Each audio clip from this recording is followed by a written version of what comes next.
DNA స్పందన చెన్నూరు నియోజకవర్గం మంత్రి వివేక్ ప్రాతినిధ్యం వహిస్తున్న నియోజకవర్గంలో మంచిర్యాల జిల్లాలో ఈసారి పంచాయతీ ఎన్నికలు జరుగుతున్న 5 మండలాలు భీమారం, చెన్నూరు, జైపూరు, కోటపల్లి, మందమర్రి ఈ 5 మండలాలు కలిపి 102 పంచాయతీలు ఉన్నాయి. 102 పంచాయతీల్లో రిజల్ట్ ఏ విధంగా వచ్చింది అన్న దానిపై మనతో మాట్లాడేందుకు బాల్క సుమన్ గారు, మాజీ ప్రభుత్వ విప్, మాజీ ఎంపీ ప్రస్తుతం మనతో పాటు ఫోన్ లైన్లో సిద్ధంగా ఉన్నారు.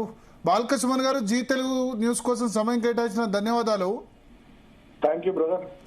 ఎట్లా ఉంది ఓవరాల్ గా మీ చెన్నూరు నియోజకవర్గంలో రిజల్ట్ పంచాయతీ ఎన్నికలకు సంబంధించి? అంటే మా దగ్గర 5 మండలాల్లో 102 గ్రామ పంచాయతీలు ఉంటే ఇక్కడ మంత్రి గారు ప్రాతినిధ్యం వహిస్తున్నారు, వివేక్ గారు. గడిచిన కొన్ని రోజులుగా ఇక్కడ చాలా ఇన్సిడెంట్స్ జరుగుతున్నాయి. ముఖ్యంగా 3-4 రోజులు వివేక్ గారు ఇక్కడ అడ్డా పెట్టి అన్ని రకాలుగా అధికారుల వ్యవస్థను వాడి ఓటర్లను ప్రలోభాలకు గురి చేసే ప్రయత్నాలు ఎన్ని చేసినా కూడా ప్రజలు గ్రామీణ ప్రాంతంలో ముఖ్యంగా ఈ ప్రభుత్వం పట్ల స్పష్టమైనటువంటి వ్యతిరేకతను ఈ ఎన్నికల్లో కనబరిచేందుకు ముఖ్యంగా ఇక్కడ కొన్ని ఇన్సిడెంట్స్ జరిగినాయి. అంటే మీ నోటీస్ లో ఉంటాయి ఆల్రెడీ. మొన్న 3 days బ్యాక్ జైపూర్ మండలంలో షెట్పల్లి అనే గ్రామ పంచాయతీ పరిధిలో మా మాజీ గ్రామ శాఖ అధ్యక్షుడు శ్రీనివాస్ గౌడ్ మీద హత్య ప్రయత్నం జరిగింది. తర్వాత కోటపల్లి మండలంలో కొండంపేట గ్రామ పంచాయతీ పరిధిలో నీల మనోహర్ అని రేషన్ షాప్ డీలర్ ఉంటాడు, వాళ్ళ భార్య పోటీ చేస్తే ఆయన డీలర్షిప్ సస్పెండ్ చేయించారు. తర్వాత కిష్టంపేట అనే గ్రామ పంచాయతీ పరిధిలో చెన్నూరు మండలంలో స్వయంగా కాంగ్రెస్ పార్టీ అభ్యర్థి మీరు ఓట్లు వేయకపోతే అక్కడ ఇందిరా మిల్లు రానియం, పెన్షన్లు రానియం అని చెప్పి ఓటర్లను బెదిరించింది. ఆ వీడియోలు కూడా అన్నిట్లలో వచ్చినాయి. సో ఇట్లా ఇక ఇవ్వాలనైతే ఏకంగా మిట్టపల్లి అనే గ్రామ పంచాయతీ పరిధిలో జైపూర్ మండలంలో వాళ్ళు మా కౌంటింగ్ ఏజెంట్లను లోపలికి పంపించకుండా 2 గంటల పాటు బయట ఉంచితే నేను పోయి ధర్నా చేయాల్సి వచ్చింది కౌంటింగ్ హాల్ ముందు. సో ఇన్ని దుర్మార్గాలు, ఇన్ని దౌర్జన్యాలు నడుస్తా ఉన్నాయి. అయినప్పటికీ కూడా 40కి పైగా స్థానాల్లో ఇప్పటి వరకు వచ్చినటువంటి ఫలితాల్లో 40కి పైగా గ్రామ పంచాయతీల్లో మా బీఆర్ఎస్ పార్టీ అభ్యర్థులు, మేము బలపరిచిన అభ్యర్థులు విజయం సాధించడం నిజంగా అవుట్ ఆఫ్ 1 or 2 40 మీకు వచ్చాయా? 40కి పైగా మాకు వచ్చినాయి. ఇంకా కొన్ని కౌంటింగ్ అవుతున్నాయి. ఫర్ ఎగ్జాంపుల్ ఇప్పుడు ఇందారం గ్రామ పంచాయతీ జైపూర్ మండలంలో, రామారావుపేట గ్రామ పంచాయతీ, మిట్టపల్లి గ్రామ పంచాయతీ, టేక్మట్ల గ్రామ పంచాయతీ, కొన్ని గ్రామ పంచాయతీలు ఇంకా రిజల్ట్ రాలే, నడుస్తా ఉంది. అక్కడ ఓట్లు ఎక్కువ ఉన్నాయి. 2000, 1600, 3000 అట్లా ఉన్న కొన్ని పెద్ద గ్రామ పంచాయతీల కౌంటింగ్ ఇంకా నడుస్తుంది. ఇప్పుడు పేగడపల్లి లాంటి గ్రామ పంచాయతీ ఉంది. అక్కడ మా పార్టీ గానీ ఇండిపెండెంట్ గా కంటెస్ట్ చేసినటువంటి రాము అనేటటువంటి వ్యక్తి 3 ఓట్ల తేడాతో గెలిచిండు. మా వాళ్ళు కూడా అందరూ తనకే సపోర్ట్ చేసిండ్రు. ఇప్పటికి 5 సార్లు రీకౌంటింగ్ పెట్టినా ఆయన 3 ఓట్లతో గెలిచిండు. ఇంకా అఫీషియల్ గా డిక్లేర్ చేస్తలేరు. పేగడపల్లి గ్రామ పంచాయతీ పవర్ ప్లాంట్ ఉంటది, మన ఎస్టీపీపీ జైపూర్ పవర్ ప్లాంట్ ఉంటది. సో అట్లా కొన్ని విలేజెస్ ఇంకా రిజల్ట్ డిక్లేర్ కాలే. సో 1 or 2లో 40. నాకు ఓవరాల్ గా చూస్తే ఎక్కువ ఇండిపెండెన్స్ ఎక్కువ గెలిచినట్టున్నారు, స్వతంత్రులు అంటే రెబల్స్. మీ రెబలో మరి కాంగ్రెస్ రెబలో ఎక్కువ గెలిచినట్టు అనిపిస్తుంది. ఇప్పుడు ఏమైపోయిందంటే ఇది సింబల్ లేనటువంటి ఎలక్షన్ కాబట్టి కొన్ని గ్రామాల్లో బీఆర్ఎస్ పార్టీ బలపరిచినటువంటి అభ్యర్థులు ఉన్నప్పటికీ కూడా కొంతమంది మా బీఆర్ఎస్ పార్టీకి సంబంధించినటువంటి వాళ్ళు కూడా పోటీ చేశారు. సో పోటీ చేసినప్పుడు మేము వాళ్ళకి కాకుండా స్థానికంగా ఉండేటటువంటి పరిస్థితులను బట్టి మీరు నిర్ణయం తీసుకోండి అని చెప్పినాం. సో అట్లా కొన్ని చోట్ల మా వాళ్ళు కూడా గెలిచినటువంటి దాన్ని వాళ్ళు ఎట్లా చూపిస్తున్నారంటే వాళ్ళు ఇండిపెండెంట్ గా చూపిస్తున్నారు. అది కాదు కదా. రేపు మా దగ్గర ఇక్కడ మీటింగ్ పెట్టుకున్నాం. మా సర్పంచ్, ఉప సర్పంచ్, వార్డు మెంబర్లందరికీ సన్మాన కార్యక్రమం పెట్టుకున్నాం. అఫీషియల్ గా గ్రామాల వారిగా ఎక్కడెక్కడ మేము గెలిచినామో కూడా డిక్లేర్ చేసినాం అందరికి. సో రేపు మీ దగ్గరకు వచ్చిన వాళ్ళందరూ కూడా మీ వాళ్ళు అన్నట్టు అంతే కదా? రేపు మీతో సన్మానం చేయించుకునే వాళ్ళు తప్పకుండా. సో దానిలో 102 మందిలో 40 దాకా ఉండొచ్చా? 40కి పైగా కంపల్సరీ ఉంటారు. 40కి పైగా కంపల్సరీ. 40కి పైగా అంటే నేను చెప్పేది ఏంటంటే భరత్ గారు, ఇక్కడ మనం గమనించాల్సింది ఏంటంటే ఆయన మంత్రి గారు 2 సంవత్సరాల కాంగ్రెస్ ప్రభుత్వ పాలన అయినప్పటికీ కూడా ఇక్కడ ఈ స్థాయిలో 40కి పైగా గ్రామ పంచాయతీలు మేము గెలవడం అనేది ఆషామాషి విషయం కాదు. వాళ్ళు ఇచ్చిన 6 గ్యారెంటీలు కానీ, 420 హామీలు కానీ, వాళ్ళు చెప్పిన డిక్లరేషన్లు కానీ, వాళ్ళు మోసపూరిత వాగ్దానాలు ఇచ్చి ప్రజల్ని వంచిరనేటటువంటి భావన గ్రామీణ వాతావరణంలో స్పష్టంగా కనబడతా ఉంది. ముఖ్యంగా మొన్న యూరియా బస్తాల కోసం ఇబ్బందులు పడడం, వడ్ల కొనుగోలు, పత్తి కొనుగోలుకు సంబంధించిన ఇబ్బందులు పడడం, 2 సంవత్సరాలుగా అభివృద్ధి లేకుండా ఎక్కడ వేసిన కొంగరు అక్కడే అన్నట్టుగా చెన్నూరు నియోజకవర్గంలో ఉండడం, ఇవన్నీ కూడా ఇవాళ 102 గ్రామ పంచాయతీల పరిధిలో స్పష్టత అనేది ప్రజల నుండి కనబడతా ఉంది ఎన్నికల ఫలితాల ద్వారా. మీకు ఇంకో 2-3 ఉదాహరణలు చెప్తాను. కోటపల్లి మండలంలో రాజారం అనే గ్రామ పంచాయతీ ఉంది. కేవలం 1 ఓటు తేడాతో మేము ఓడిపోయినాం. సో కొన్ని గ్రామాల్లో మేము 6 ఓట్లతో 5 ఓట్ల తేడాతో సో వాళ్ళు మందు వంచి డబ్బులు వంచి పోలీస్ వ్యవస్థను వాడి అసలు మీరు చెప్తే పరేషాన్ అవుతారు. మంత్రి గారు 3 రోజులు ఇక్కడ అడ్డబెట్టిండు. తర్వాత నిన్న రామగుండం సంబంధించిన పోలీసు వాళ్ళు, మంచిర్యాలకు సంబంధించినటువంటి పోలీసు వాళ్ళు మొత్తం చెన్నూరు అసెంబ్లీ నియోజకవర్గంలోనే ఉన్నారు. సో పోలీస్ వ్యవస్థను వాడి అధికారులందరినీ వాడి ఇవాళ దుర్మార్గం ఇవాళ మిట్ట మధ్యాహ్నం జైపూర్ మండలం మిట్టపల్లి గ్రామంలో 2 గంటల పాటు మా కౌంటింగ్ ఏజెంట్లను లోపలికి పంపించకుండా కుట్ర చేసినటువంటి పరిస్థితి, హత్య ప్రయత్నాలు చేసినటువంటి పరిస్థితి, ఓటర్లను ఇందిరం ఇల్లు రావు పెన్షన్లు తీసేస్తామని బెదిరించినటువంటి పరిస్థితి. ఇటువంటి పరిస్థితుల్లో కూడా ఈ రకమైనటువంటి రిజల్ట్ వచ్చిందంటే మీరు జనంలో కాంగ్రెస్ ప్రభుత్వ పాలన పట్ల ఎంత వ్యతిరేకత ఉన్నది, స్థానిక ఎమ్మెల్యే పనితీరు పట్ల ఎంత కోపం ప్రజల్లో ఉందో మనకు స్పష్టంగా అర్థమైంది. అయితే ఇప్పుడు మీకు జైపూర్ మండలంలో కొంత తక్కువ రిజల్ట్ వచ్చినట్టు కనబడుతుంది, రీజన్ ఏమైనా ఉందా? అంటే అక్కడ జైపూర్ మండలంలో అదే నేను చెప్పేది, జైపూర్ మండలంలోనే వాళ్ళు ఎక్కువ ఫోకస్ చేసి జైపూర్ మండలంలో చాలా బరివేగించినట్టు ప్రవర్తించారు. ఇవాళ మిట్టపల్లి అనేది జైపూర్ మండలం. మిట్టపల్లిలో మా కౌంటింగ్ ఏజెంట్లను హాల్లోకి అనుమతించకపోతే నేను పోయి ధర్నా చేయాల్సిన పరిస్థితి కౌంటింగ్ హాల్ ముందు. ధర్నా చేసిన అంటే మీరు చూపించాలి మీ టీవీలో, వేరే టీవీలో అంటే నేను మా టీవీలో చూపించుంటారు బట్ నేను ఫాలో కానట్టున్నా. తర్వాత మొన్న షెట్పల్లిలో మా మాజీ గ్రామ శాఖ అధ్యక్షుడు శ్రీనివాస్ గౌడ్ మీద హత్య ప్రయత్నం జరిగింది. అది కూడా షెట్పల్లి కాంగ్రెస్ గెలిచినట్టుంది కదా ఇప్పుడు ఎలక్షన్. అవును అక్కడంతా భయభ్రాంతులకు గురి చేశారు. మా మాజీ గ్రామ శాఖ అధ్యక్షుడు శ్రీనివాస్ గౌడ్ అని యాక్టివ్ లీడర్, ఆయన మీద హత్య ప్రయత్నం చేస్తే ఆయన కొంచెం చావు నుండి తప్పించుకున్నటువంటి పరిస్థితి. ఇట్లా చాలా చోట్ల భయభ్రాంతులకు గురి చేసినారు. పథకాలు రావని చెప్పినారు, అన్ని ఆపేస్తామని చెప్పినారు. డబ్బు మద్యం ప్రభావం, పోలీస్ వ్యవస్థను మొత్తంగా వాడడం, అధికారులను వాడడం. ఇవాళ కౌంటింగ్ రోజే ఇప్పటిదాకా పేడపల్లి గ్రామాన్ని 5 సార్లు రాము అనేటటువంటి వ్యక్తి 3 ఓట్లతో గెలిచిందని చెప్పి రికౌంటింగ్ లో పేర్చుని ఇంకా అఫీషియల్ గా డిక్లేర్ చేయాలి. రామారావుపేట గాని, మిట్టపల్లి గాని, తర్వాత ఇందారం గాని, కేకమట్ల గాని, ఇవి పెద్ద గ్రామ పంచాయతీలు ఇప్పటిదాకా ఇంకా రిజల్ట్ డిక్లేర్ చేస్తారు. చాలా చోట్ల గొడవలు జరుగుతా ఉన్నాయి జైపూర్ మండలంలో. సో ఇట్లా అధికార జులుం ప్రదర్శిస్తా ఉన్నారు తప్ప ఫెయిర్ ఎలక్షన్ కాలే. నిజంగా ఫెయిర్ ఎలక్షన్ ఉంటే డెఫినెట్ గా రిజల్ట్ ఇంకా బ్రహ్మాండంగా మాకు సానుకూలంగా అద్భుతంగా ఉంటుండే. 60% పైగా మేము సీట్లు గెలిచే వాళ్ళం. ఇప్పటికే 40% పైగా గెలిచినాము. ఇప్పుడు నేను సింబల్ లేనటువంటి ఎన్నికల్లోనే ఈ రకమైన పరిస్థితి ఉంటే రేపు ఎంపీటీసీ ఎన్నికల్లో డెఫినెట్ గా చాలా స్పష్టమైనటువంటి మార్పు, కొట్టొచ్చినటువంటి మార్పు చెన్నూరు నియోజకవర్గంలో ప్లస్ రాష్ట్ర వ్యాప్తంగా కూడా కనబడుతుంది. సింబల్ ఉంటే కనుక ఇంకెక్కువ సీట్లు వచ్చేవా? 50% వస్తాయా? 60-70% వచ్చినా మీరు ఆశ్చర్యపోయిన అవసరం లేదు భరత్ గారు. మళ్ళీ కంపల్సరీ ఎంపీటీసీ జెడ్పీటీసీ ఎన్నికల ఫలితాల రోజు నేను మీకు ఇంటర్వ్యూ ఇస్తాను, మీకు ఫోన్ ఇస్తా. సింబల్ ఉంటే మాత్రం అంటే టీఆర్ఎస్ సింబల్ కనబడితే గుద్దేస్తారు ఇక పబ్లిక్ 1000%. ఆ వాతావరణం కనబడతావు. కేసీఆర్ గారిని మిస్ అయినాము, బీఆర్ఎస్ ను మిస్ అయినాము అనేటటువంటి వాతావరణం కనబడతాం. సర్పంచ్ ఎన్నికల్లో ఏముంటుంది మీకు తెలియదు ఏముంది భరత్ గారు. మనం కూడా గ్రామీణ ప్రాంతాలకు వచ్చిన ఇక్కడ చాలా అంశాలు ప్రభావితం చేస్తాయి. అప్పటికి 2-3 సార్లు ఓడిపోయి ఉన్నటువంటి వాళ్ళు కానీ, తర్వాత కుల సమీకరణాలు కానీ, ఇతర అనేక అంశాలు కానీ, తర్వాత వీళ్ళ ప్రభుత్వం ఉండి వీళ్ళు చేసే జబర్దస్త్ కానీ ఇవన్నీ ఉంటాయి. బట్ రేపు సింబల్ మీద జరిగే ఎంపీటీసీ జెడ్పీటీసీ ఎన్నికలు కానీ, మున్సిపల్ ఎన్నికలు కానీ కారు గుర్తు కనబడితే జనం ఓటు ఇంకో ఉంటుందని నేను అనుకుంటున్నాను. ఇక చేయి గుర్తు కోటేసే పరిస్థితి తెలంగాణలో నాకు తెలిసి ఇంకో 20 ఏళ్ల వరకు ఉంటుందో ఉండదు. కానీ అంటే మరి ఓవరాల్ గా 50 నుంచి 55% దాకా కాంగ్రెస్ గెలిచింది కదా రాష్ట్ర వ్యాప్తంగా చూస్తే సర్పంచ్ స్థానాలు. నేను అదే అంటున్నాను. నేను ఏమంటున్నా భరత్ గారు, పథకాలు రావని ప్రజల్ని ఓటర్లను భయపెట్టడము, పోలీస్ వ్యవస్థను వాడడము, అధికారుల వ్యవస్థను వాడడము, మా వాళ్ళ మీద దాడులు చేయడము, భయభ్రాంతులకు గురి చేయడం కేవలం మా నియోజకవర్గంలోనే కాదు కదా, మొన్న బెల్లంపల్లి నియోజకవర్గంలో కూడా చాలా చోట్ల దాడులు తీసినారు. జంకాపూర్ అని ఒక గ్రామం ఉంటది నెన్నెల మండలంలో. ఇక్కడ మా అభ్యర్థి గెలిస్తే ఫలితాన్ని తారుమారు చేసి కనెక్ట్ బంద్ చేసి 1 గంట తర్వాత 6 ఓట్లతో కాంగ్రెస్ పార్టీ అభ్యర్థి గెలిచిందని ప్రకటించారు.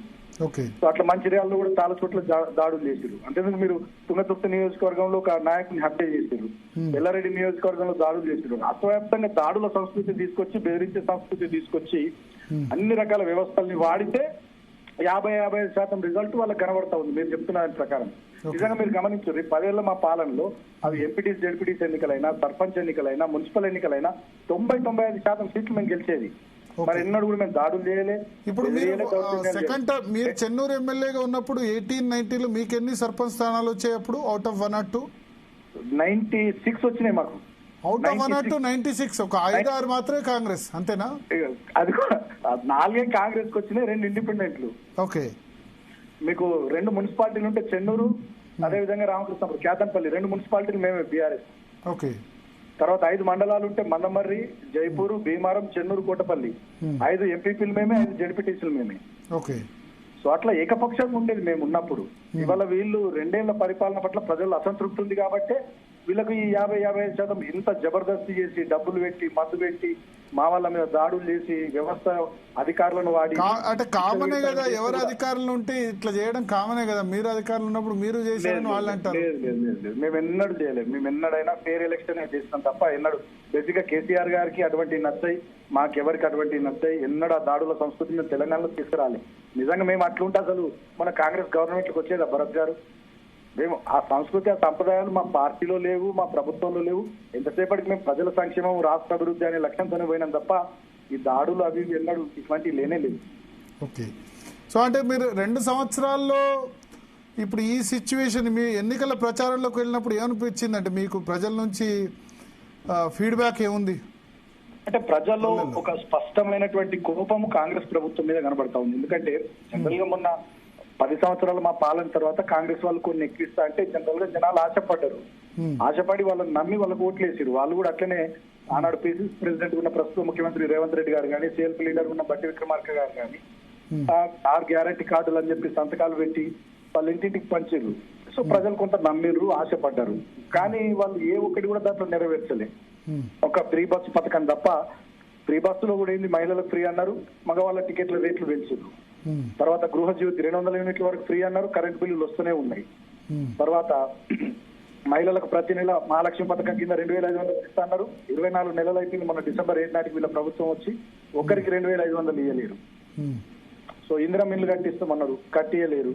విద్యా భరోసా కార్డు విద్యార్థికి 5 లక్షలు ఇస్తామన్నారు, ఇయ్యలే. నిరుద్యోగ వృత్తి 4,000 ఇస్తామన్నారు, ఇయ్యలే. 2 లక్షల ఉద్యోగాలు ఇస్తామన్నారు, ఇయ్యలే. స్కూటీ ఇస్తామన్నారు 18,000 నిండిన అమ్మాయికి, ఇవ్వలే.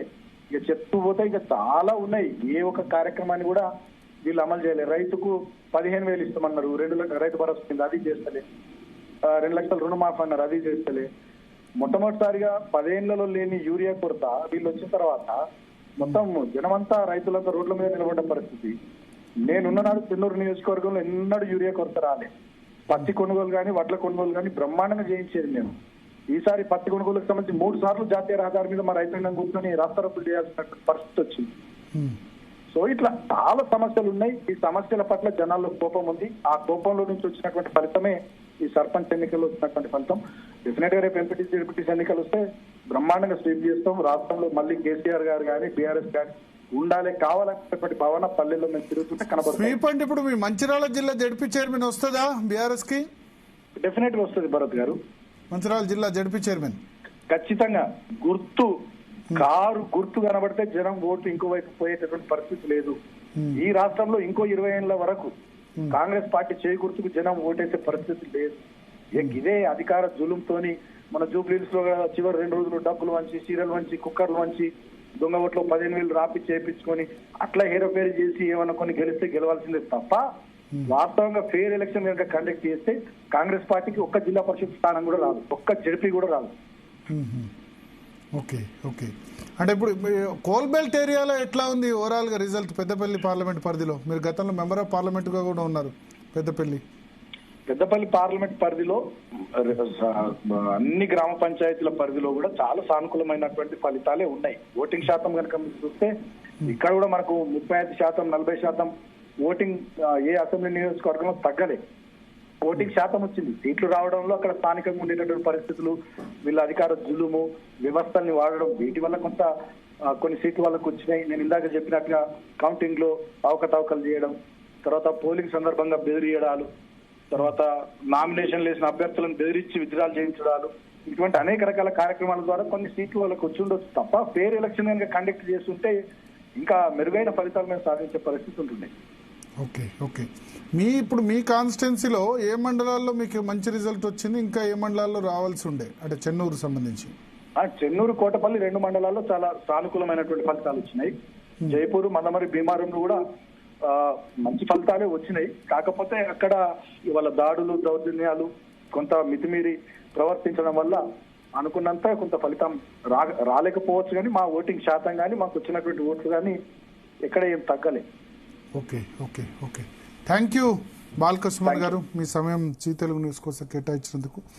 సో స్పందన, చెన్నూరులో మంచి రిజల్ట్ వచ్చింది. అవుట్ ఆఫ్ 1 or 2 40 దాకా గెలిచామని బాల్క సుమన్ చెప్తున్నారు. అక్కడ మంత్రి వివేక్ ప్రాతినిధ్యం వహిస్తున్న నియోజకవర్గం అది. సో 102 పంచాయతీలకు గాను దాదాపు 40 వరకు తాము గెలుచుకునే పరిస్థితిలో ఉన్నాము. రేపు గెలిచిన సర్పంచ్లందరూ కూడా సన్మానం చేస్తాం. ఎంపీటీసీ జెడ్పీటీసీ గుర్తుంటే గనక ఇంకా ఎక్కువ రిజల్ట్ ఇంకెక్కువ కూడా బాగుండే అవకాశం ఉందని కూడా ఆయన చెప్తున్నారు. అట్లాగే మనం ఒకసారి రామగుండం ఎమ్మెల్యే మకాన్ సింగ్ రాజ్ ఠాకూర్తో మాట్లాడదాం. కాంగ్రెస్ పార్టీ డీసీసీ అధ్యక్షులు కూడా, ఆయన పెద్దపల్లి జిల్లా డీసీసీ అధ్యక్షులుగా కూడా ఉన్నారు. పీసీఆర్ వీలైతే ఆయన కాల్ కలపండి. సో అటు ఓవరాల్గా పంచాయతీ ఎన్నికల సంబంధించి ఓవరాల్ ఫిగర్ చూస్తే ఇప్పటివరకు వచ్చిన వాటిలో 12,726 గ్రామ పంచాయతీలు ఉన్నాయి స్పందన తెలంగాణలో. కౌంటింగ్ ఇప్పటి వరకు పూర్తయింది 12,444, 12,445. ఇంకొక 300 దగ్గర ఒక 285 పంచాయతీల రిజల్ట్ రావాలి అంతే. కాంగ్రెస్ పార్టీకి అవుట్ ఆఫ్ 12,445 6,687, బహుశా దగ్గరలో 6,900 దాకా రావచ్చు. 6,900 దాకా కాంగ్రెస్ పార్టీకి రావచ్చు. 12,700 అంటే 6,350కి 50% అవుతుంది. 50% కంటే ఒక 3-4% ఎక్కువ కాంగ్రెస్ పార్టీ కనిపిస్తుంది. బీఆర్ఎస్ 3,450, భారతీయ జనతా పార్టీ 682, దగ్గర 700 భారతీయ జనతా పార్టీకి. బీఆర్ఎస్కు 3,450 వచ్చాయి. ఇతరులు 1,627. అంటే రెబల్స్ స్వతంత్ర అభ్యర్థులు, బీఆర్ఎస్ రెబల్ అనుకోండి, కాంగ్రెస్ రెబల్ అనుకోండి, బీజేపీ రెబల్ అనుకోండి, మంచి సిగ్నిఫికెంట్గా మొత్తం 12,726 ఉంటే 1,650 అంటే దాదాపు ఒక రెబల్స్ 15% దాకా తెచ్చుకున్నారు. అంటే ఏ పార్టీ మద్దతు లేకుండా తెచ్చుకున్నారు. గ్రామీణ అంటే ఈ సర్పంచ్ స్థాయిలో ఇండిపెండెంట్గా గెలవడానికి అవకాశం కూడా ఎక్కువ ఉంటుంది ఎంపీ ఎమ్మెల్యేతో పోలిస్తే. ఎందుకంటే ఎమ్మెల్యే ఎంపీ అంటే గుర్తు పోవాలి, ప్రతి చోట ఏజెంట్ ఉండాలి. బట్ సర్పంచ్ విషయానికి వచ్చేసరికి ఏజెంట్లు ఇవంతా కూడా అవసరం, వాళ్ళు లోకల్లో అందరికీ తెలుసు కాబట్టి పెద్దగా అవసరం లేదు. సో దాదాపు 15% మంది వరకు మనకు రెబల్స్ కూడా గెలుచుకున్న పరిస్థితి కనిపిస్తుంది. బీఆర్ఎస్ రిజల్ట్ బాగానే ఉంది, ముగ్గురు హ్యాపీయే. కాంగ్రెస్ 53-54% వచ్చాయి. ఓవరాల్గా 12,700కు ఒక 6,900 దాకా గెలుచుకున్నామని వాళ్ళే హ్యాపీ ఉంటారు. బీఆర్ఎస్ మేము ప్రతిపక్షంలో ఉన్న 3,500 దాకా వచ్చాయని వాళ్ళు హ్యాపీ.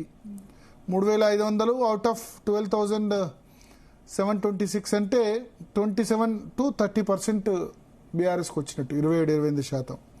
బీజేపీ 5%, 700 అంటే దగ్గర 684 వచ్చాయి. ఇంకో 16 వస్తే దగ్గర 700 ఉంటారు అవుట్ ఆఫ్ 12,700 అంటే ఒక 6%-7% బీజేపీకి వచ్చాయి. ఇతరులు ఎక్కువ ఉన్నారు. ఇతరులు అంటే రెబల్స్ ఒక 15% ఉన్నారు. రెబల్స్ జనరల్గా బీజేపీలోనూ మోస్ట్లీ కాంగ్రెస్ పోవచ్చు, ఎందుకంటే అధికార పార్టీ కాబట్టి బిల్లు రావాలి కాబట్టి స్వతంత్రులుగా గెలిచిన వాళ్ళు ఎక్కువ అధికార పార్టీలో జాయిన్ అయ్యేందుకు ఎక్కువ అవకాశం ఉంటుంది. ఆ తర్వాత బీఆర్ఎస్ పోవచ్చు, బీజేపీ పోవచ్చు. ఎక్కడ పోతారన్నది అయితే చూడాలి. బట్ ఇంట్రెస్టింగ్ థింగ్, సర్పంచ్కు సంబంధించి అయితే అనుకున్న విధంగానే అధికార పార్టీ ముందంజలో మనకు కనిపిస్తుంది. తర్వాత స్థానంలో బీఆర్ఎస్ కనిపిస్తుంది. బీఆర్ఎస్ దాదాపు 27-30% వరకు సర్పంచ్ స్థానాలు గెలుచుకుంది. 53-54% కాంగ్రెస్కి వచ్చింది. బీజేపీ ఒక 6-7% కనిపిస్తుంది. రిమైనింగ్ అన్ని కూడా ఇతరులు గెలుచుకునే పరిస్థితి మనకు ఓవరాల్గా కనిపిస్తుంది. చాలా ఇంట్రెస్టింగ్ ఫ్యాక్టర్ ఏంటంటే ముఖ్య నాయకుడు కేసీఆర్ గజ్వేల్లో ఆయన ఎన్నికలు మానిటర్ చేయనప్పటికీ ఆయన పట్టు నిలుపుకున్నారు. కేటీఆర్కి రిజల్ట్ బాగానే ఉంది సిరిసిల్లలో. కాంగ్రెస్ పార్టీ మంత్రులందరూ కూడా మంచి రిజల్టే కనిపిస్తుంది ఓవరాల్గా ఉన్న వరకు. సో పెద్ద నాయకులు చాలా వరకు తమ ప్రాబల్యాన్ని నిలబెట్టుకున్నారు. ఒకసారి మనతో పాటు పెద్దపల్లి డీసీసీ జిల్లా కాంగ్రెస్ కమిటీ అధ్యక్షులు, అదేవిధంగా రామగుండం ఎమ్మెల్యే మకాన్ సింగ్ రాజ్ ఠాకూర్ ప్రస్తుతం ఫోన్ లైన్లో సిద్ధంగా ఉన్నారు. రాజ్ ఠాకూర్ గారు, జీ తెలుగు కోసం సమయం కేటాయించిన ధన్యవాదాలు. ఎట్లా ఉంది రిజల్ట్ మీ పెద్దపల్లి పార్లమెంట్ పరిధిలో? బాగుంది. ఇవాళ జరిగిన దానిలో ఎట్లా ఉంది? మీ రామగుండంలో ఇవాళ లేదు కదా, మొన్నే అయిపోయింది కదా? మొన్నే అయిపోయింది. One side. ఎన్ని గెలిచారు? ఎన్నిసార్లు పంచాయతీలు ఉంటే ఎన్ని గెలిచారు మీరు? నా 27 గెలిచాం. ఒక మంత్రిని 4 మంత్రులు వస్తాయి, అవి కూడా గెలిచాం. రామగుండంలో మొత్తం రామగుండంలో 27 గెలిచారా? అవును సార్. అంటే వేరే వాళ్ళు అసలు ఏం గెలవలే? వేరే వాళ్ళు నేనే అసలు ఆయన నిలబెట్టనివ్వలేదా? పోటీలు నిలబెట్టనివ్వాలా లేకపోతే ఎందుకట్లా? లేలే, ఎక్కడ కూడా కాంగ్రెస్ సంబంధించిన కార్యకర్తలు 4-5 నిలబడ్డారు. ఓడిపోయింది మా వాళ్ళ, గెలిచింది మా వాళ్ళ. ఓడిపోయింది మీ వాళ్ళ, గెలిచింది మీ వాళ్ళే. అవును, రెండు మేమే. అచ్చా అచ్చా అచ్చా అచ్చా. వేరే వాళ్ళకి ఎవరు లేరు, ఉన్నా కూడా పోటీకి ఉన్న దగ్గర. రామగుండంలో ఎలిగేడ్ వస్తుందా మీకు దిక్కు? ఎలిగేడ్ పెద్దపల్లి. ఓకే. జూలపల్లి మండలం వస్తారు. జూలపల్లి మండలం మీ దగ్గరకు వస్తుంది? నాకు రాదు, నాకు 2 పాలకుర్తి అంతర్గా మండలాలు వస్తాయి. Okay okay okay okay. అక్కడ మొత్తం క్లీన్ స్వీప్ చేశారు.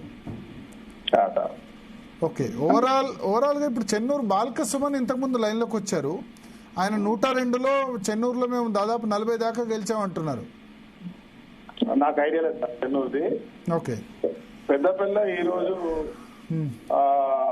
90 అయినట్టున్నాయి. 91 పంచాయతీలు. ఎస్, పెద్దపల్లి. అయితే దానిలో 60 గెలిచారు. 60 గెలిచారు. 2/3. ఇప్పటి వరకు వచ్చిన సమాచారం 60. మన పూర్తి సమాచారం పెద్దపల్లి రాలేదు. ఓకే. బీఆర్ఎస్ ఒక 20-25 గెలిచిందా? ఇంకా పూర్తి సమాచారం రాలేదంటున్నా. ఒక 15 నిమిషాల్లో. సో అంటే మంచి రిజల్ట్. విజయరమణారావు దాదాపు 2/3 గెలిచారు. మంచి రిజల్ట్ అన్నట్టే. 2/3 అన్ని దాదాపు అక్కడ కూడా గెలిచారు. మంత్రిలో నాకు వచ్చేటి మండలాలు పెద్దపల్లి జిల్లాలో మొత్తం గెలిచిన ఒక మంత్రి మండలంలో 35 ఉంటే 27 గెలిచాం. ముత్తారం మండలంలో ఇవాళ కూడా మంతనిలో పోలింగ్ ఉందా? కంప్లీట్ అయిపోయిందా మొత్తం మంతని నియోజకవర్గం? మొత్తం అయిపోయింది సార్. ఇంతకుముందు 2 ఫేజుల్లోనే అయిపోయినాయి. ఇవాళ కూడా ఉందా? శ్రీధర్ బాబు ప్రాతినిధ్యం వహిస్తున్న దానిలో కాటారంలో కాంగ్రెస్ అటువైపు అండి, భూపాలపల్లి జిల్లా కిందకి వస్తుంది. ఓకే. మాకు మంతని వస్తుంది, ముత్తారం వస్తుంది, రామగిరి వస్తుంది. Okay okay. సో ఎట్లా ఉంది ఓవరాల్ గా ఇవాళ జరిగిన పోలింగ్ లో రిజల్ట్? ఇవి నాకు మొన్న జరిగినాయి. అక్కడికి నాకు తెలియదు, భూపాలపల్లికి వెళ్తుంది. Okay okay. అక్కడ మొన్న జరిగిన దాంట్లో 90% మనం గెలిచారు మంత్రిలో. ఓకే. 10% రెబల్స్. వాళ్ళు టీఆర్ఎస్ కాదు కానీ rebels. Okay okay. But BRS total గా చూస్తే రాష్ట్ర వ్యాప్తంగా నేను స్థానాలు చెప్తాను. 12,700 స్థానాలు ఉంటే కాంగ్రెస్ 6,800 దాకా గెలిచింది. బీఆర్ఎస్ 3,500 దాకా, అంటే ఒక 27-28% బీఆర్ఎస్కి వచ్చింది. 3,500 దాకా గెలిచారు. మీరు 6,800 దాకా మీరు గెలుస్తున్నారు. బీజేపీ 700 దగ్గర. ఇతరులు 1,600. కొంచెం పర్లేదు కదా బీఆర్ఎస్ 27 నుంచి 30% అంటే అధికార పార్టీకి అడ్వాంటేజ్ ఉంటుంది కదా సార్. లోకల్ మీకు మాట చెప్పాలా, యాక్చువల్గా ఎవడన్నా ఒక్కడు పార్టీ నిలబడితే వాని గురించి ఎమ్మెల్యే గానీ లీడర్ గానీ పోవాల్సి వస్తుంది. ప్రతి ఊర్లో ఏ పార్టీ సంబంధించిన నాకు తెలిసి ఇంకా ఎక్కువ అధికారంలో ఉన్న వాళ్ళు ఎక్కువ మంది మనకు సంబంధించిన వాళ్ళే ఉంటారు. పోటీదారులు కూడా మా వాళ్ళే ఉంటారు. లిటరల్లీ పార్టీ సింబల్ మీద కాదు. దాంట్లో పార్టీ అధికారంలో ఉన్న వైపే ఎక్కువ గెలుస్తారు. ఇంకోటి చాలా దూరం ఉంది కాబట్టి ప్రజలందరూ కూడా ఇప్పుడు చేస్తున్న ప్రభుత్వం రైతులకు సంబంధించిన అంశంలో ఈ ప్రభుత్వం పండించిన ప్రతి పంటను కొనడం, అన్నింటినీ కూడా గ్రామాలలో అన్ని రకాలుగా వసతులు ఏర్పాటు చేస్తున్నారు. అన్ని కూడా జరుగుతున్నాయి కాబట్టి సంక్షేమాలు కాంగ్రెస్ వైపే ఉన్నారు. కొన్ని ప్రాంతాలు అయితే టీఆర్ఎస్ నిలబడడానికి వేరే పార్టీ కనబడదు. కొన్ని ప్రాంతాల్లో ఎవరైనా మా దగ్గర నుంచి ఇప్పుడు సపోజ్ నేనే శాసనసభ్యుడిని ఉన్నా, ఒక వ్యక్తి నాకు దగ్గర ఉంటాడు, అతను వెళ్ళడం వల్ల ఇంకో ఒకవేళ లక్కీగా గెలిస్తే వానికి టీఆర్ఎస్ చెప్పుకోవడము పర్సనల్ గా మాట్లాడటం జరిగింది తప్ప ఇక వాళ్ళు ప్రాతినిధ్యం వహిస్తున్న ప్రాంతాలు తప్ప వేరే జాగాలో నేను అనుకుంటాను అంత పెద్దగా లేదు. ఎంపీటీసీ ఇదే దూకుడుతో పెట్టేస్తారా? ఎంపీటీసీను ZPTC election plus municipal election. ప్రభుత్వం ఎంపీటీసీ జెడ్పీటీసీ ఎన్నికలు పెట్టడానికి ఎప్పటి నుంచో సిద్ధంగా ఉంది. ఇవాళ రిజర్వేషన్ 42% రావాలి, కేంద్ర ప్రభుత్వం దీనికి అడ్డంకులు మోకాలు అడ్డుకుంది అనేటువంటి ఒక విషయం మన అందరికి తెలిసిందే. పార్టీ పరంగా కూడా ఇచ్చైనా చేయాలని చెప్పి ఆలోచన ఉన్నది. ప్రభుత్వం ఏ నిర్ణయమైనా తీసుకోవచ్చు, ఎప్పుడైనా తీసుకోవచ్చు, సందేహం లేదు. Okay okay. సో హ్యాపీగా ఉన్నారా సర్పంచ్ ఎన్నికల్లో కాంగ్రెస్ పార్టీ ఓవరాల్ పెద్దపల్లి జిల్లా పర్ఫార్మెన్స్ ప్లస్ ఓవరాల్ గా రాష్ట్ర వ్యాప్తంగా ఉన్న పర్ఫార్మెన్స్ మీద? వెరీ హ్యాపీ, దాంట్లో సందేహం లేదు. ఇంట్లో కాంగ్రెస్ పార్టీని ప్రజలు చాలా గొప్పగా ఆదరిస్తున్నారు. దాని నిదర్శనం ఈరోజు ఈ ఎన్నికలు. రేపు ఏ ఎన్నిక వచ్చినా కూడా ఇదే మాదిరిగా ఉంటుంది. ఇంకా బీఫామ్ మీద వస్తే ఇంకా బలంగా ముందుకు పోతుంది, దాంట్లో సందేహం లేదు. ఓకే. కానీ సిద్దిపేట, సిరిసిల్ల, గజ్వేల్ ఇవన్నీ బీఆర్ఎస్ బాగానే నిలబెట్టుకుంది. ఇవాళ సిరిసిల్లో 117లో 80 వచ్చాయట కేటీఆర్ నియోజకవర్గంలో. నాకు డీటెయిల్ గా నాకు సమాచారం అందలేదు బయట, నేను ఊర్లోనే ఉన్నా కాబట్టి ఓకే నేను న్యూస్ చూడలేదు, తెలియదు. Okay okay okay. Thank you Makhan Singh Raj Thakur garu జీవితాల కోసం సమయం కేటాయించినందుకు. సో ఓవరాల్ గా స్పందన ఇది. అంటే పంచాయతీ ఎన్నికలకు సంబంధించిన ఫైనల్ రిజల్ట్ 12,726 అయితే కాంగ్రెస్ పార్టీ దాదాపు 6,900 దగ్గర దాకా గెలిచేటట్టు కనిపిస్తుంది. బీఆర్ఎస్ 3,500, బీజేపీ 700, ఇతరులు 1,600. సో ఓవరాల్గా 53-54% కాంగ్రెస్, బీఆర్ఎస్ 27-28%, భారతీయ జనతా పార్టీ 6-7%, ఇతరులు మిగతావి ఒక 10-12% గెలిచే విధంగా మనకు ఓవరాల్ రిజల్ట్ కనబడుతుంది. పంచాయతీ ఎన్నికలు అయిపోయాయి కాబట్టి ఇక నెక్స్ట్ రాష్ట్ర ప్రభుత్వం అయితే మున్సిపల్ ఎన్నికలు కండక్ట్ చేస్తుంది. ఎందుకంటే అక్కడ బీసీలకు కొంచెం ఎక్కువ రిజర్వేషన్ ఇవ్వచ్చు. ఎందుకంటే ఎస్సీ ఎస్టీల పాపులేషన్ కొంచెం తక్కువ ఉంటుంది. ఎస్సీ ఎస్టీల జనాభా ఎంత ఉంటే అంత ఇవ్వాలి. కొంచెం మున్సిపాలిటీస్లో తక్కువ ఉంటారు కంపేర్ టు పంచాయతీతో పోలిస్తే. అక్కడ బహుశా ఎస్సీ పాపులేషన్ 7-8% మున్సిపాలిటీలో ఉండొచ్చు. ఇక్కడ 17-19% పంచాయతీలో ఉంటారు. ఎస్టీ పాపులేషన్ కూడా మోస్ట్లీ లంబాడాస్ తండాలో ఉంటారు కాబట్టి మున్సిపాలిటీల్లో ఒక 2-3% మాత్రమే ఉండే అవకాశం ఉంది. సో ఆ 7-10 లోపే ఉంటుంది ఎస్సీ ఎస్టీ పాపులేషన్. మిగతా 40% బీసీలకు మున్సిపాలిటీల్లో ఇవ్వడానికి అవకాశం ఉంది. 50% రిజర్వేషన్ దాటొద్దంటే. సో మున్సిపాలిటీ ఎన్నికలు కూడా త్వరలోనే కండక్ట్ చేయొచ్చు. హైకోర్టు తీర్పును బట్టి ఎంపీటీసీ జెడ్పీటీసీ ఎన్నికలకు కూడా కాంగ్రెస్ పార్టీ అధిష్టానం వెళ్లే అవకాశాలు కనిపిస్తున్నాయి. Thank you Bharat. ఇది వాటి DNA మరి